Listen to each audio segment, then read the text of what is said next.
Okay, everybody. Great and glorious, soon to be famous. Slightly knackered after a long day.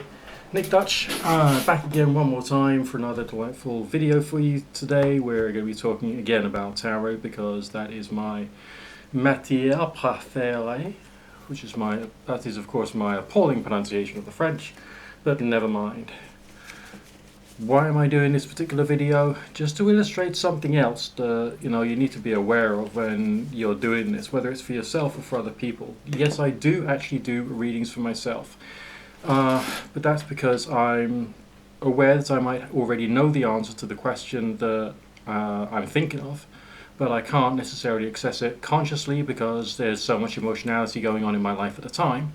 So that's why I do it, and I then, they'll deal out a few cards, see if there's any form of inspiration which comes from it, which can then help me to challenge my own point of view and state of mind.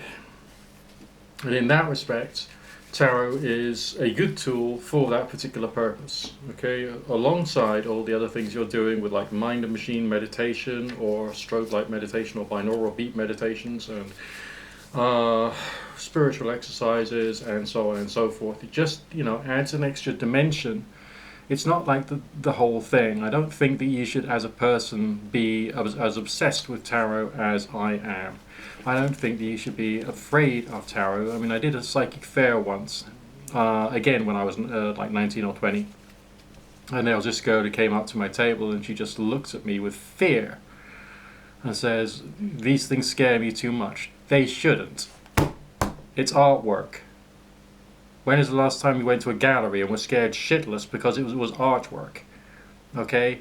That's all it is. Sure, it's got symbols on it, but these symbols are not demonic or evil or satanic. They are just symbols. They stand for just a way of breaking up the complexities of the universe, I suppose, into some variety of convenience, easy to handle, symbolic structure. But sometimes, right, you've got to design the reading. Now, whether it's for yourself or whether it's for somebody else, you still have to choose the right style of reading, taking into account the individual, where they're coming from, what their question is, and what particular method you want to answer the questions with. Okay? One thing you can do is to place down one card for the inquirer, because that will be a signifier of something. It's not saying that, oh, you are the Knight of Wands, therefore you are powerful and passionate and strong and brave and all this kind of like dangly earring fortune teller type bollocks. No, it's a question of, this could be saying something positive about the person. It could be saying something about them which they need to hear. It could be pointing to a expression of emotionality that they have about a particular complex situation. It therefore doesn't have one meaning.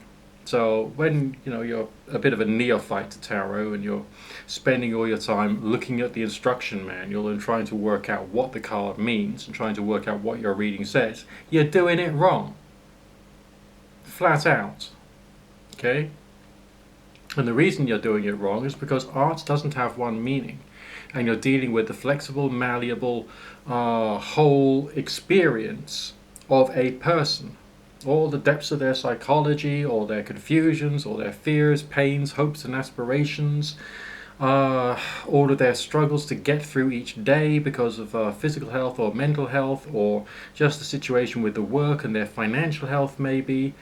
So there's lots of different reasons why a sign could turn up. There's also lots of different ways in which you could regard that as purely something random, which has come out of the deck at random, but it still gives a form of inspiration, something to shock you out of your state of mind about something. Okay? Then maybe you want to have another card for the situation. If they're choosing between two different paths, you can lay out two cards. Why is that? Because one card you can use to say, well, that's that's option number one, and this is what it could be saying about that. This is option number two, and it could be saying something about that. But you also look at the combination of the colors, various different symbols which appear in the card, which may be connected to a spiritual path which you are unaware of. And so that's why you have to read, watch videos, do all you can to try and work out what these symbols could be saying and what they could be saying with reference to the most important person on the call at that time, which is of course the client. All right. So these don't necessarily say that you're going to have success or failure. Now the client might be saying, is my time better spent doing this or doing that? All right. But you still are not in a position to be able to say, I want you to do this, I want you to do that. So you've now been told, all right, because that's like inappropriate communication. Someone's approaching you in a state of emotional disquiet, they've had a relationship breakup, they're facing bankruptcy, they've got problems with paying the mortgage, they may go homeless. This is very, very serious emotive stuff. So it's a question of discussing their situation with reference to the symbolism and also to the thoughts and feelings you have rationally, logically, and intellectually about the situation in specifics. Now, when it comes to like your own psychic awareness, there'll be some of that going on when you're doing a reading, even if you're doing it from the point of view of being a skeptic. But if you've done enough of them, because something will happen to your mind that will like tune you in or make you more sensitive to something. And so therefore, boom, a thought might appear in your mind, which could, of course, yes, I know, and I understand, rationally and logically and skeptically, just be the part of the product of the processes of the mind. I am aware of that interpretation. And often, that's just as far as you need to go. But not always. And that's the important thing. What are these experiences that you get in your mind when you're acting as a reader telling you? It's like being a pendulum dowser, but you're not using a pendulum. It's just the little shifts inside your mind which you are being aware of and are trying to look at objectively, and that's why mindfulness is a very useful thing. Then maybe they want to ask about positives and negatives of each situation even. So you can lay down cards for that. So within this example, you're ending up with a tree, aren't you? You got a root, you got branches, which you got further branches, and then you can have a look and see which one is the best. Now obviously we've got a coin card here, a very strong coin card, and so therefore maybe option number 2 could lead to wealth, whereas option number 1 may lead to an opportunity for some healing and extra knowledge, but it depends what you want. Is it just to get all your finances sorted out, or is it to give you the knowledge that you need in order to progress your life further? And so I think it's a question of helping the client to work out what assets, all right, what benefits they can get from particular courses of action and thoughts and ideas within the dynamics of their life. Does that make sense to you? Of course it does, because I've explained it to you, and therefore I'm nice and clear and true, and everyone can understand me, because I speak in plain English, and I'm not turning around to you and speaking to you in overtly mystical language, which won't necessarily help you in your understanding of the key subjects. Alright, now let's go back to the other traditional example which I do, which is when it's about relationships or social interaction. Maybe you want to do 2 for one person, 2 for the other person. Whoops, that's 2, not 3. And 1 in the middle to define the energy or the emotionality of what's going on in that situation. Okay, so your inquirer, a few negative signs there, yes, but also a sense of patience or prudence or caution, or trying to avoid some negatives even though you've already got enough on your plate at the moment. That's why we got the 3 of Swords there, okay? On the right hand side, the other person is a very different energy. Alright? That's all dark, that's gloomy, that's black, that's murky, muddy. That's kind of like fear of failure. Prudence. Okay, it's kind of like being careful, being cautious, not wanting to rock the boat. So this is someone who's in a nervously exhausted state, maybe, who needs to make some big decisions and finds it very hard to do so. Knight of Wands could be interpreted as either speed or conflict, or alternatively a question of there is a conflicting force or a conflicting person, which is making the whole situation more complicated. You can ask the client who that person could be. And then you can ask them if you want to lay out a spread for them. Do you see how it works? Of course you do.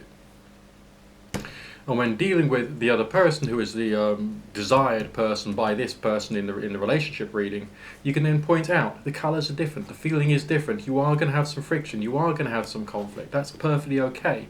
But if you can put that into perspective, you will then be able to deal with this person in a good way with some very good spirit too.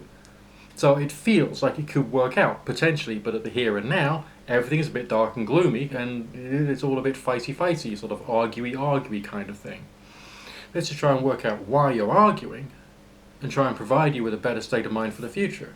Maybe I could then discuss different routes and different methods for dealing with that. And then we could then go on to, your first 3 months afterwards, the next 3 months afterwards, and the next 3 months afterwards, and just see whether that actually makes the client develop some kind of perspective. Does this make sense to you? Of course it does, because Nick Dutch is explaining it to you. So,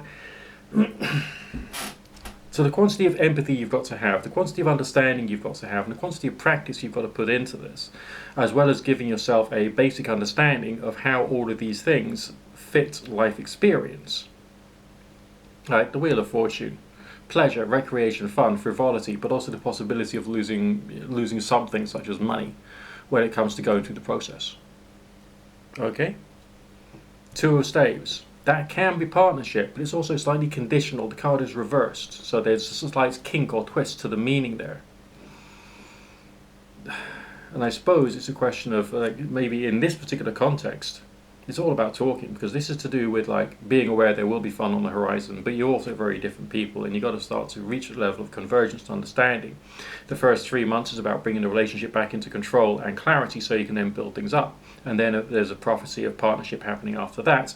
And yeah, there'll be some good times, but be careful how you go through those times and discuss what your boundaries are, so that as you emerge through this relationship, it'll start to work out better.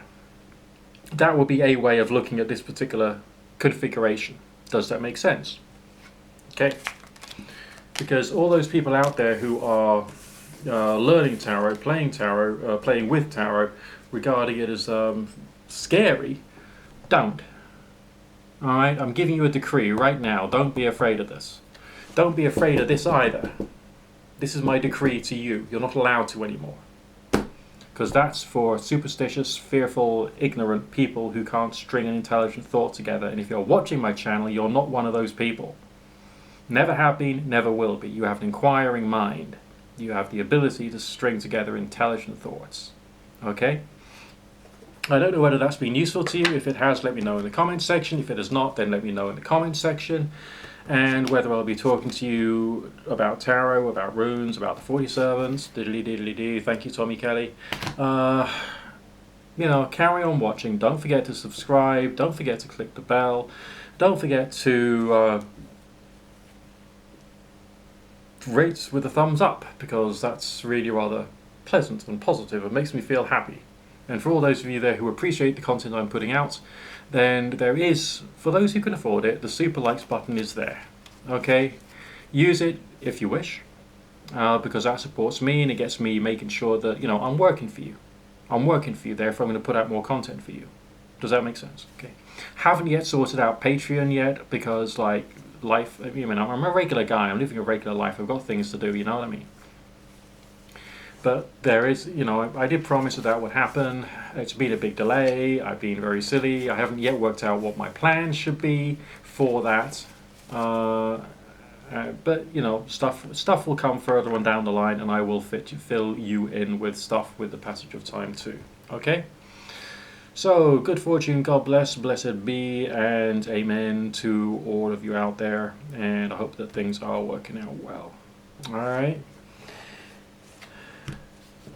Be a child of peace, love, and harmony, and I'll speak to you soon.